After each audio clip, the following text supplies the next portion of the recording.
WPGI के दोस्तों already आपके नोटिफिकेशंस आ चुके हैं और ऐसे में अभी कोई अपडेट भी हमें पता नहीं चल रही कब है काउंसलिंग, कब से शुरू होगी और क्या हम प्रिडिक्शन डेट्स लगा सकते हैं। और ऐसे में दोस्तों काउंसलिंग की क्या है प्रोसीजर्स, क्या कोई बड़े मेजर चेंजेस हमें देखने को मिलते हैं और क्या क्या जो है हमें इस साल जो है चेंजेस देखने को हमें मैंने आगे साल से कुछ डिफरेंट देखने को मिलेगा। सबसे पहले मैं आपको बताना चाहूंगा जो काउंसलिंग का प्रोसेस है, जो सिस्टम है, वो टोटली सेम टू सेम रखा गया है। नाउ बिग चेंजेस जो आपको बड़ा ध्यान रखने की जरूरत है। और अगर आप इस वीडियो को देख रहे हैं तो आप समझ के रखिए कि one of the luckiest person है आप। मतलब क्यों?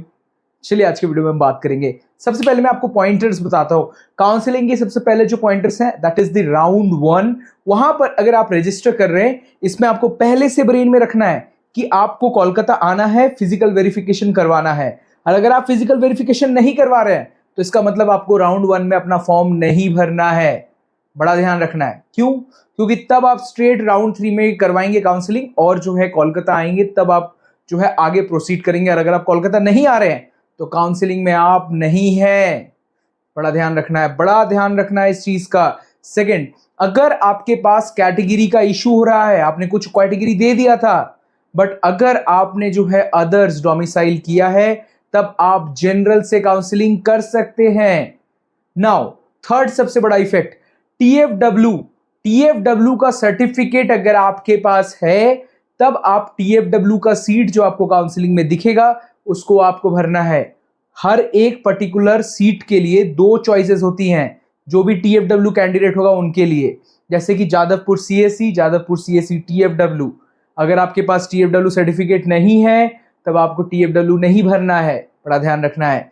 नाउ नंबर 4 सबसे बड़ा इफेक्ट है दैट इज की कैटेगरी अगर मेरे पास जो है वो टीएफडब्ल्यू वाला नहीं बट हमें कोई एससी कैटेगरी दिखा दिया, ओबीसी दिखा दिया, ईडब्ल्यूएस दिखा दिया, बट हम सर्टिफिकेट नहीं जुगाड़ कर पा रहे हैं, तो ऐसे में सबसे बड़ा ध्यान रखना है काउंसलिंग में पहले बार में ही फॉर्म भरना है, राउंड 1 में ही फॉर्म भरना है और आके फिजिकल वेरिफिकेशन में जाना है और कहना है कि जो है जो भी कॉलेज मिले वहां कहना है कि मुझे अपग्रेड तो करवाना ही है सीट, बट साथ में मुझे जो है अपने कैटेगरी को चेंज करवाकर जनरल कैटेगरी में रखना है बिकॉज मैं काउंसलिंग में आगे नॉर्मली सीट नहीं ले सकता। तो अगर हो सकता है कि आपको राउंड 1 के साथ साथ राउंड 2 भी आपका कैंसिल हो जाए, बट स्ट्रेट जब आप मॉपअप में बैठेंगे तब जो है आपको एक नॉर्मल जनरल कैंडिडेट की तरफ प्रोसीड किया जाएगा। हो सकता है कि राउंड 2 भी आपको मिले और एज ए जनरल कैंडिडेट और पहली सीट जो आपको मिली थी वो आपके लिए कैंसिल हो जाएगी। सो that's like an pro level आपके लिए जो है सब कुछ पता चल गया। और इसके बाद जो है हम लोग बात करेंगे इनकम सर्टिफिकेट, वो जो टीएफडब्ल्यू सर्टिफिकेट वाला। अब देखिए और परफॉर्मा सर्टिफिकेट्स वाले, तो सर्टिफिकेट्स में ध्यान रखना है स्क्रीन पे दिए हुए सारे सर्टिफिकेट्स आपको लेके आने हैं। इसके साथ साथ सर्टिफिकेट का एक वीडियो भी है, वो हम आपको दिखा देंगे। आपको किसी भी तरीके का इधर उधर का डोमिसाइल नहीं, परफॉर्मा वाला डोमिसाइल लगेगा और अगर आप उसको दिखा पाते हैं तभी जो है आपका वेरिफिकेशन होगा। ओबीसी एनसीएल की बात करें, ओबीसी एनसीएल वेस्ट बंगाल के फॉर्मेट पे है या फिर गवर्नमेंट ऑफ इंडिया के फॉर्मेट पे है, दोनों ही एक्सेप्टेबल होता है, तो कोई इशू की बात नहीं आती। इसके साथ साथ हम लोग बात कर लेते हैं आने वाले टाइम पे कि सबसे बड़ा प्रॉब्लम जो होता है दैट इज की सीट अलॉटमेंट चार्ज। उसके ऊपर हमने कल एक शॉर्ट वीडियो बनाया था, इसमें भी बता देता हूं।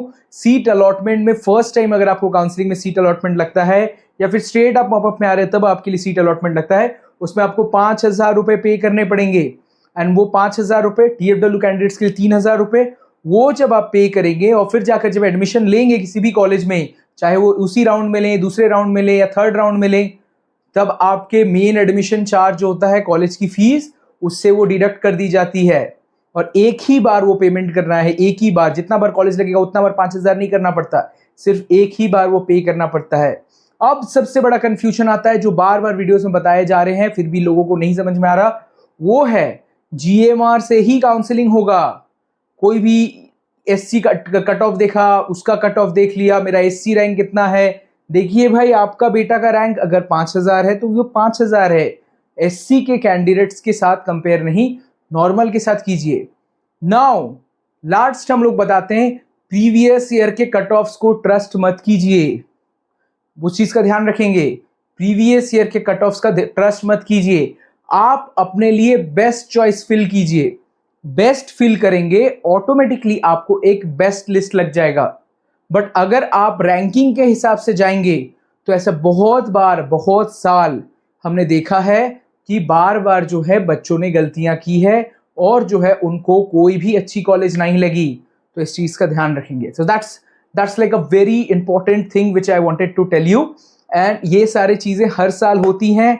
और एक बात आपको लास्ट कह रहा हूं, दैट इज अंधा भरोसा मत कीजिए किसी पर भी।